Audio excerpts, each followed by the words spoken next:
Começou o nosso Hashtag Educa, a live sobre educação aqui no Facebook da Multirio. Eu gostaria de pedir desculpas porque a gente teve um probleminha técnico, mas já estamos de volta. E o assunto de hoje é importante. E aí, professor, como estimular a escrita nos anos iniciais? Seus alunos, como é que você lida com erros na produção textual deles? E afinal de contas, o que é erro? Para conversar com a gente sobre isso, o Hashtag Educa convidou o professor do Programa de Pós-Graduação em Educação da UERJ, Luiz Antônio Gomes Sena. Seja muito bem-vindo, professor, aqui no Hashtag Educa. Obrigado, Flávia. A gente começa já com o resultado de uma pesquisa que, num bate-papo anterior aqui, o Luiz Antônio já falou para mim, há controvérsias. Então, vamos lá. De acordo com a última pesquisa do Instituto Paulo Montenegro, o IPM, e a ONG Ação Educativa, apenas 8% dos brasileiros sabe se expressar plenamente. Ou seja, domina a argumentação escrita, a argumentação oral, sabe se expressar. Esses 8% correspondem à faixa etária de 16 a 24 anos, ou seja, adultos.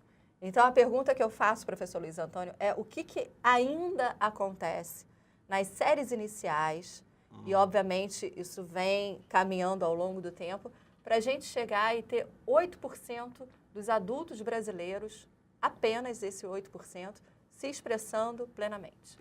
Eu fico surpreso com essa entrevista, com essa enquete, com essa pesquisa, porque 8% é muito pouco, né? Enfim, eu acho que dizer que as pessoas não se expressam plenamente é muito genérico. Enfim, alguma coisa, algum tipo de critério muito restrito foi empregado para afirmar que as pessoas têm essa dificuldade.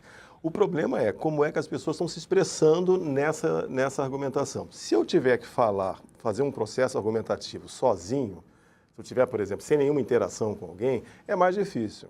Porque, na verdade, eu estou fazendo um discurso praticamente acadêmico, né? Eu estou argumentando. Agora, se eu estiver argumentando na interação com o outro, é absolutamente improvável que isso seja difícil, porque a argumentação se dá no embate um com o outro, entendeu? Então, a gente não está tão mal assim, não. Porque, se a gente observar bem, os nossos alunos que chegam à universidade, que são hoje uma maioria expressiva da população, aqui, sobretudo aqui no Rio de Janeiro, São Paulo, nos grandes centros, a gente não percebe dificuldade de interação na comunicação oral. Na escrita já é um pouco mais complicado. Nem todos os alunos têm a mesma destreza na argumentação, na construção do texto. E isso pode se dar, às vezes, ou porque não dominam propriamente o código da escrita, ou porque não se sentem à vontade naquele modelo de comunicação. Também tem isso. Muitas pessoas usam sistemas de comunicação que são mais próprios das suas próprias vocações, das suas próprias limitações no dia a dia, entendeu? Então, temos que levar isso em consideração. Há várias formas de argumentação, não só as verbais. A gente pode encontrar isso, talvez essa dificuldade, nas redações desses sistemas todos, Enem e companhia, né? Exatamente. Que ainda é um bicho de sete cabeças para muita gente. E é um exercício cada vez mais árido, né? O grande problema dessas testagens de redações é como é que a gente faz o aluno produzir um texto numa situação absolutamente tensa, que é uma prova, e artificial. Entendeu? A comunicação escrita, ela é, como o próprio nome diz, é a comunicação. Ela pressupõe a necessidade de interagir com alguém. Quando o sujeito faz uma redação exclusivamente com fins acadêmicos, ele tem que ser um sujeito de escrita que compreenda a relevância desse texto acadêmico. E isso já é muito restritivo, porque nem todas as pessoas têm esse modelo. Entendeu? Então, isso é alguma coisa que não é um problema do sujeito da escrita, é um problema do sistema de avaliação. E já que estamos falando em sujeito da escrita e apresentando possíveis problemas, enfim, pontuando algumas situações que acontecem aqui na ponta, já mais velhos, vamos voltar para a sala para a alfabetização. Estamos numa sala de alfabetização. Como estimular a produção textual dos pequenos? Aí começa o grande problema. Como é que eu apresento a escrita para a criança? A escrita é um brinquedo de comunicação ou é um brinquedo de juntar letrinha? As pessoas têm a convicção de que eu não preciso estimular a capacidade de comunicação da criança porque ela já se comunica umas com as outras. Na verdade, eu posso imaginar que a construção da escrita seja restrito exclusivamente à descoberta daquele desenho específico, né, e a juntura da fala com a escrita, mas não é bem assim, entendeu? O momento mais importante da alfabetização é levar a criança a acreditar que ela vai usar aquele brinquedo de escrever para interagir com alguém.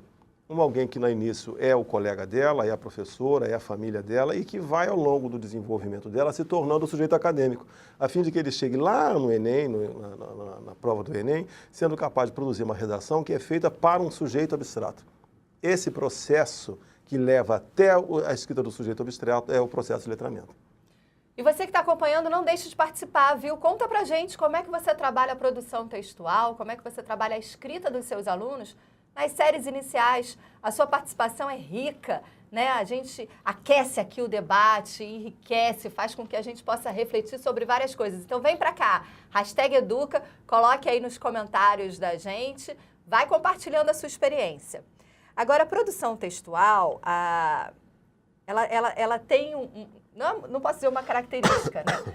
Mas ela tem ali um entrave que ainda os professores se prendem nessa questão da produção textual, da escrita nas séries iniciais. É o erro.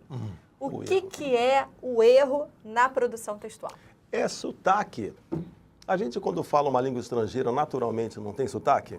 E ninguém questiona o sotaque da pessoa, porque a pessoa tem a tolerância de achar, bom, eu não sou um falante nativo de inglês, portanto é mais do que natural de que ao falar o inglês eu tenho o sotaque do falante de inglês que tem o português como base.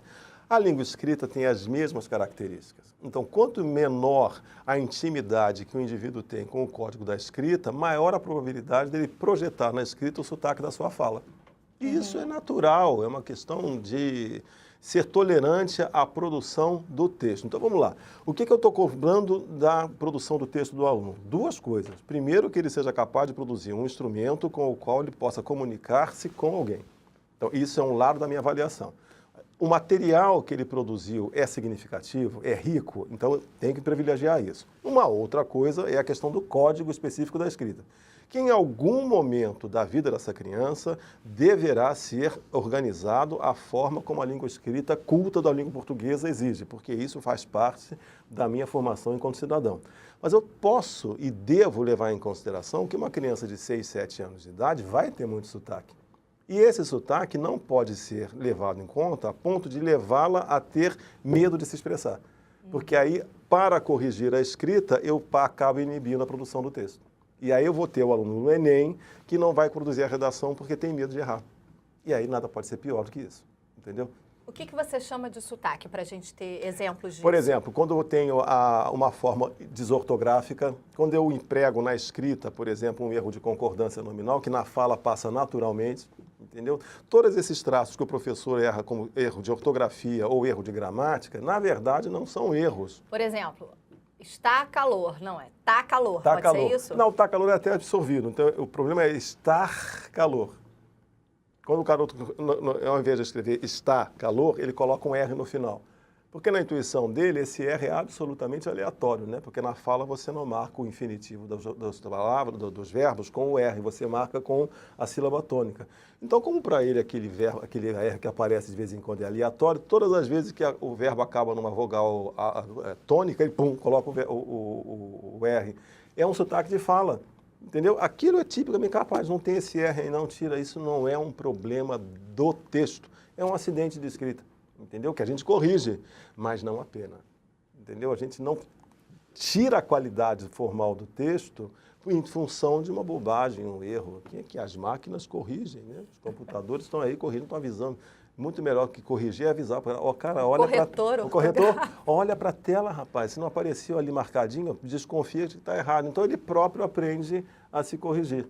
Com o tempo, quanto mais ele sentir o peso do erro, enquanto sujeito social, já lá no ensino médio, mais ele vai se policiando e o erro desaparece. Quer dizer, ele controla o sotaque.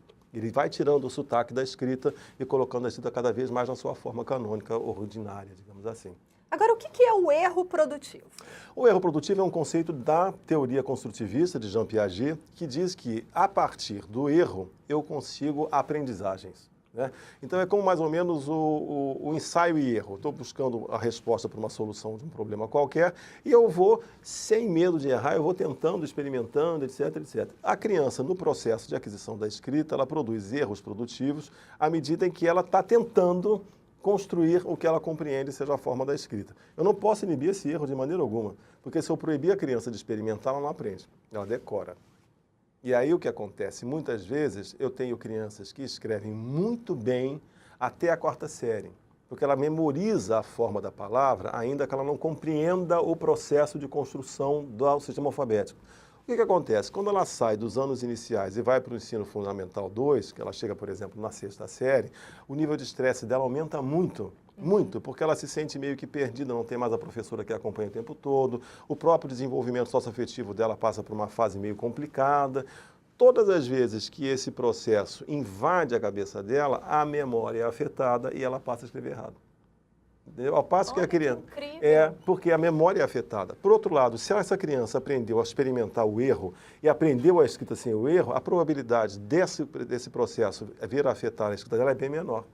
Entendeu? Porque ela já aprendeu a lidar com aquilo, ela aprendeu a escrita sem medo de errar, entendeu? Então, vamos deixar a criança errar e levá-la a refletir sobre o erro. Porque quanto mais ela pensar sobre o motivo que levou ela a errar, menos ela tende a errar no futuro. Me dá um exemplo. Chegou para você um texto agora, estamos no 2º ano, de né? escolarização. De escolarização. Chegou um texto para você agora com... Dá um exemplo de um erro muito comum. Casa com Z e porta com prota. Em vez de porta, prota. Como que a gente lida com isso? Ué, da maneira mais tranquila do mundo. Você primeiro conversa com a criança, o que ela escreveu? Para ela ter a clareza de que o exercício de escrita é um exercício de comunicação com o outro. E depois você mostra para ela assim, sabe que eu tenho uma outra forma de escrever essa palavra? Porque é aleatória mesmo. Quem inventou a forma da escrita, inventou. Não tem nenhuma relação direta daquilo que eu escrevo com aquilo que eu falo. E eu falo com ela que existe uma outra forma possível melhor. É essa. Para ela perceber que existe uma forma que é canônica, que é a forma da língua escrita, mas que aquilo não é uma imposição para ela, entendeu? Aquilo é mais uma forma de brincar correto. É seguir a regra do jogo, brincar direito, entendeu? E aí aquilo flui naturalmente.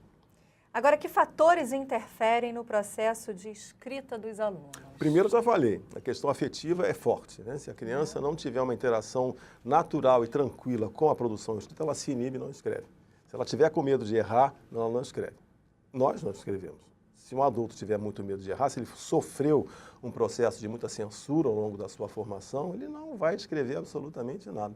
É o caso, você, por exemplo, da aula de português, dei aula há muitos anos em português, e eu ia passando pela carteira dos alunos. Alguns, quando eu chegava perto, paravam de escrever. Porque eu era o censor, não é? Porque o professor já é a figura do censor, né? Que já vai passar para corrigir. Então, olha como é que isso é horrível. Porque na escola você escreve para quem? Para o professor. É verdade. Se você já o vê como censor, você não está interagindo naturalmente com ele. Aquilo já é uma violência a priori.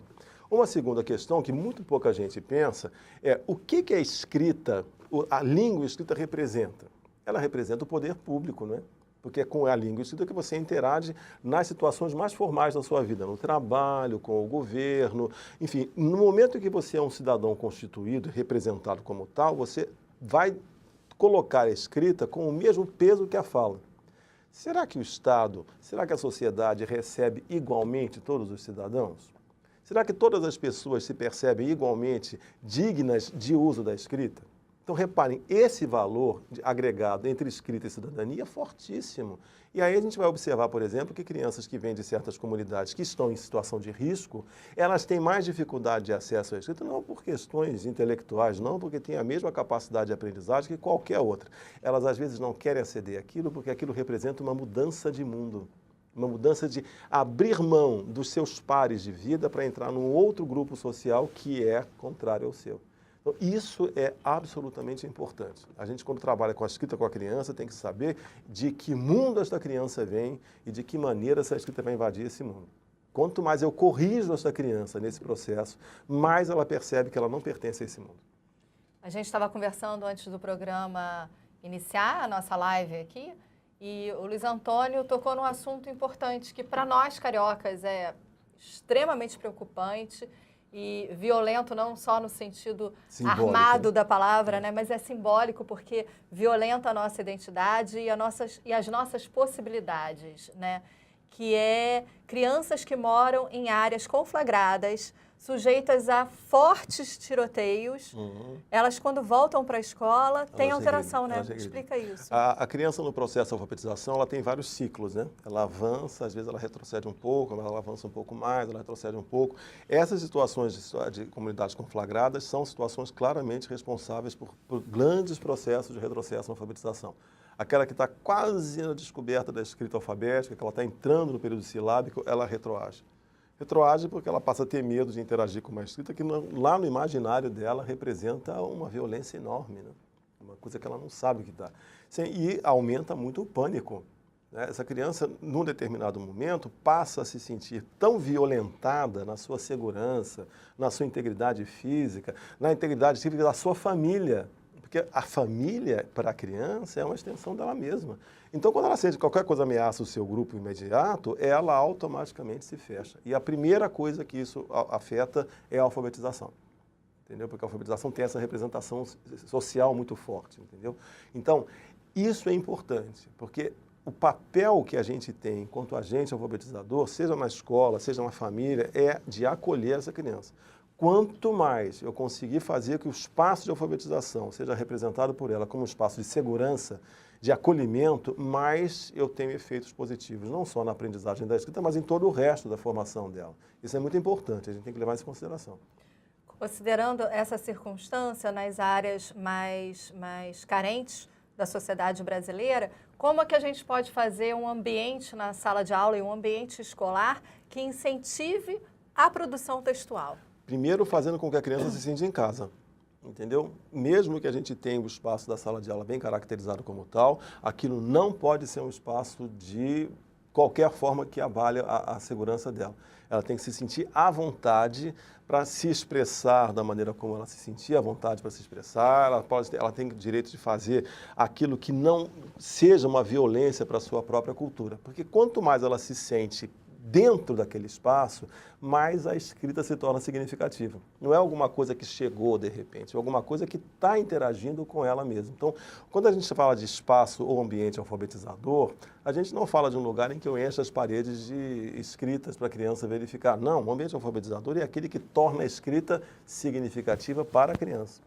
E a escrita não tem que levar a criança para o mundo da escrita. É ao contrário, é o mundo da escrita que tem que povoar o mundo daquela criança. Crianças que muitas vezes não têm qualquer experiência do cotidiano de vida em que a escrita seja significativa. O que não significa dizer que ela não esteja cercada de escritas. Porque tem escrita em tudo quanto é canto, nos postes, nas paredes, mas qual é o sentido que aquilo tem para ela?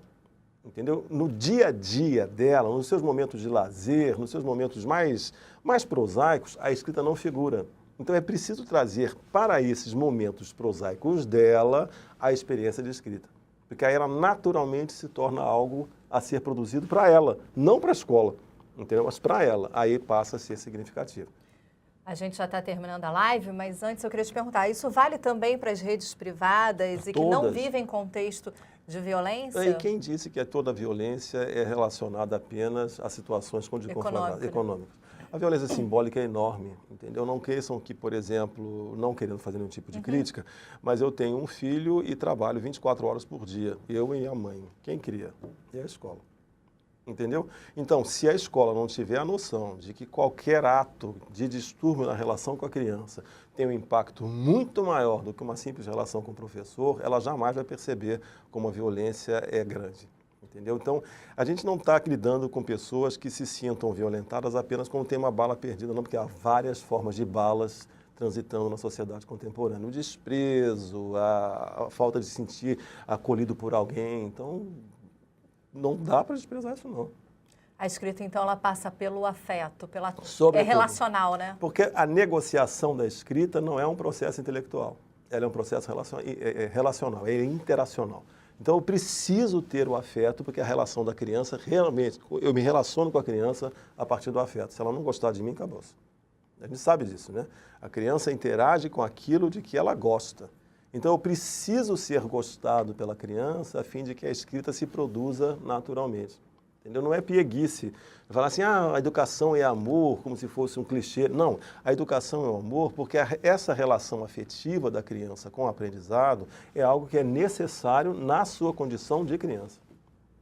Educação é comunicação. É a comunicação. Luiz Antônio, muito obrigada pela sua participação aqui com a gente no #Educa. Olha só, você que está acompanhando a live, coloque aí nos posts as suas experiências, que a gente vai comentar, viu? E também a gente vai colocar vários links que você pode acompanhar e se inspirar. #Educa.